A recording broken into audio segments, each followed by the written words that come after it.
दोस्तों, किसी किसी को अपनी अच्छाई का अहंकार हो जाता है कि मैंने ज्यादा अच्छे काम किए हैं तो मैं ज्यादा अच्छा और ऊंचा व्यक्ति हूं।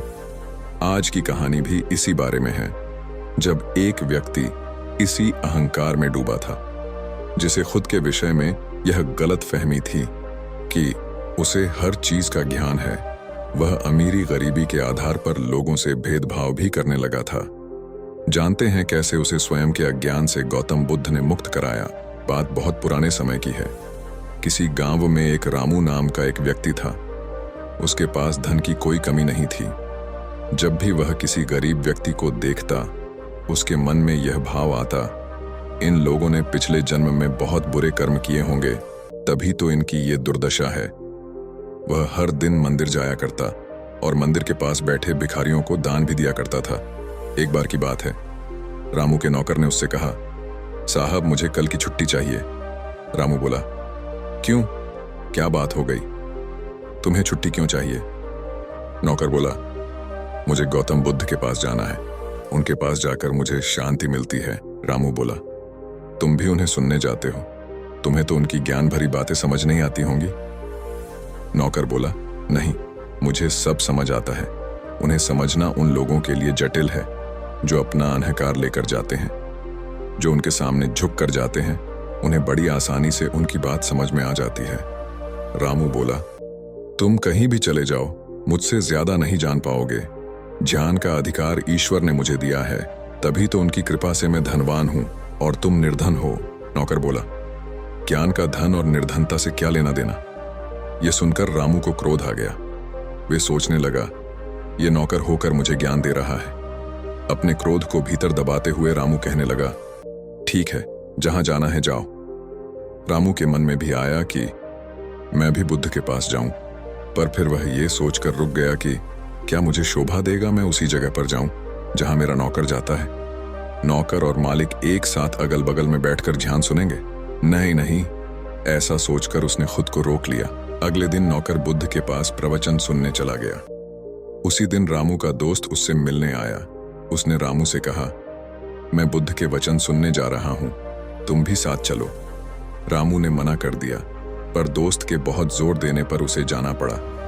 दोनों ने वहां पहुंचकर बुद्ध को प्रणाम किया। रामू ने देखा अमीर गरीब सभी वहां साथ में बैठे हैं। उसका नौकर भी वहीं मौजूद था। उसका दोस्त भी बगल में बैठ गया, लेकिन रामू खड़ा रहा। बुद्ध रामू से बोले, तुम खड़े क्यों हो? बैठ जाओ। रामू बोला, इन लोगों का स्तर मुझसे नीचा है, इसलिए आप पहले इन्हें ज्ञान दे दीजिए। इन सब के जाने के बाद आप मुझे ज्ञान देना। बुद्ध बोले, ठीक है, लेकिन पहले तुम हमें बताओ कि तुम्हारा स्तर कितना और कैसे ऊंचा है। रामू बोला, मेरा स्तर इन लोगों के स्तर से ऊंचा है, क्योंकि यहां बैठे जितने भी अमीर या गरीब लोग हैं, मेरे धन के आगे सब गरीब ही है। मैं इनसे ज्यादा धार्मिक हूं और दान भी करता हूं। बुद्ध मुस्कुराकर रामू की बात सुन रहे थे और समझ चुके थे कि यह अहंकार के सागर में डूबा हुआ व्यक्ति है। इसके बाद बुद्ध ने कहा, ठीक है, तुम 1 माह तक रोज आना, मैं तुम्हारे लिए अपने जैसा आसन लगवा दूंगा। अब तो तुम्हें कोई आपत्ति नहीं? बुद्ध के सारे शिष्य और बैठे हुए सारे लोगों ने कुछ नहीं कहा, क्योंकि वह समझ चुके थे बुद्ध रामू को कुछ समझाना चाहते होंगे। बुद्ध के बगल में रामू का आसन लगवाया गया। इसके बाद रामू रोज बुद्ध के पास आने लगा। एक दिन सभी लोग रोज की तरह बुद्ध के पास प्रवचन सुनने आ गए। रामू और उसका नौकर भी वहां उपस्थित थे। उस दिन बुद्ध ने सभी लोगों को कहीं चलने को कहा।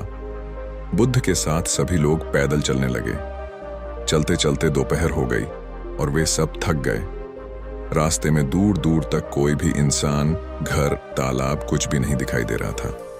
सभी लोगों को बहुत प्यास लग रही थी और यह परेशानी सबके चेहरे से साफ पता चल रही थी।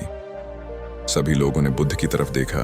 महात्मा बुद्ध मुस्कुराते हुए आगे बढ़ते जा रहे थे और उनको देखकर लग नहीं रहा था कि वे बाकी सब लोगों की तरह थक गए हैं। बहुत दूर चलने के बाद उन सबको एक पेड़ दिखाई दिया। पेड़ के पास में एक कुआं था, जहां एक आदमी पानी भर रहा था। बुद्ध कुएं की ओर चल पड़े। बाकी सब भी बुद्ध के पीछे पीछे चलते गए। बुद्ध कुएं के पास जाकर उस आदमी से बोले, सुनो भाई, मेरे शिष्यों को प्यास लगी है, क्या आप मेरे शिष्यों की प्यास बुझा सकते हैं? उस आदमी ने बुद्ध से कहा, जी जरूर। इसके बाद वो आदमी बाल्टी के द्वारा कुएं से पानी निकालने लगा और सभी लोग एक एक करके झुककर पानी पीने लगे। इसके बाद उस आदमी ने बुद्ध से कहा, श्रीमान, आप भी पानी पी लीजिए। बुद्ध ने उस आदमी से कहा, आपका बहुत बहुत धन्यवाद, किंतु मेरी प्यास बुझ चुकी है। इसके बाद बुद्ध उस दिशा में चलने लगे जिस दिशा से वे सब लोग आ रहे थे। ये देखकर बाकी सब लोग हैरान हो गए। उनके मन में तरह तरह के सवाल उठने लगे कि हम लोग किस लिए आए थे और अब हम वापस कहाँ जा रहे हैं। कुछ के मन में सवाल उठा कि क्या हम वापस वहीं जा रहे हैं जहां से हम आए थे। बुद्ध आगे आगे चलते जा रहे थे और सभी लोग बिना कोई सवाल किए पीछे पीछे चल रहे थे। रामू को तो काफी गुस्सा भी आ रहा था कि आज वो प्रवचन सुनने आया था, लेकिन प्रवचन के चक्कर में आज प्यासा ही मर जाता। शाम होते होते सभी लोग वापस वहीं आ गए जहां वे सभी लोग प्रवचन सुनने आते थे। सभी लोग हैरान थे, लेकिन सिर्फ रामू था जो गुस्से में था। वहां पहुंचते ही रामू महात्मा बुद्ध से बोला, अगर कहीं जाना ही नहीं था तो क्यों पूरे दिन चलवाते रहे। आज तो प्यास के मारे मेरी तो जान ही जाने वाली थी। बुद्ध मुस्कुराए और उन्होंने कहा, जब तुम पहली बार यहाँ आए थे तो तुमने स्तर की बात की थी कि तुम्हारा स्तर बाकियों की तुलना में अधिक है, लेकिन यात्रा के दौरान जब सभी लोग थक चुके थे और सभी प्यासे थे तब तुम्हारा स्तर बाकियों के समान ही था। तुम भी उतने प्यासे थे जितना कि बाकी सब लोग। उस समय तुम्हारा धन या तुम्हारा अहंकार क्या तुम्हारी प्यास बुझा सकता था। यह सुनकर रामू का गुस्सा शांत हो गया। इस बार बुद्ध की बातें उसके के दिल पर असर कर गईं। आगे बुद्ध ने कहा, कुएं के पास पहुंचकर जब तुमने झुककर पानी पिया तब जाकर तुम्हारी प्यास बुझ पाई।